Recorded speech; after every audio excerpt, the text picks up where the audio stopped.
Narendra Modi budget పెడతాడు, Nirmala Sitharaman recommend చేస్తుంది, governor ముద్రించుకుంటాడు.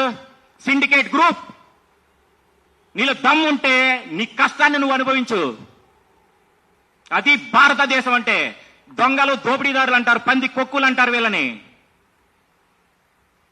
నేను ప్రజాప్రతినిధిని, నేను వీఐపీని అడ్డు పెట్టుకుని ప్రజల్ని ఇబ్బంది పెడతాను. నువ్వు బ్రిటిష్ వాడువా, లేకపోతే బ్రిటిష్ వాడికి పుట్టేవా?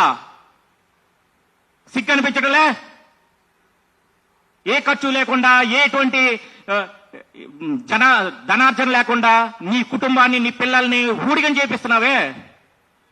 సిగ్గు అనిపించట్లే? ఇంత పోరాడి, ఇంత మాట్లాడినా, ఇంత అడిగినా సరే మాకు న్యాయం జరగదు. ఎందుకో తెలుసా? సీజ్ ఫైర్ అని చెప్పేసి మా సైనికులు కాళ్ళు చేతులు కట్టేశారు. నోరు విప్పితే అయిపోయింది, ఎవడో పట్టించుకోడు.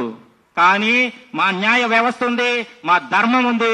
భారతదేశ న్యాయ వ్యవస్థ తొక్కి లాగుతుంది, అందులో సందేహమే లేదు.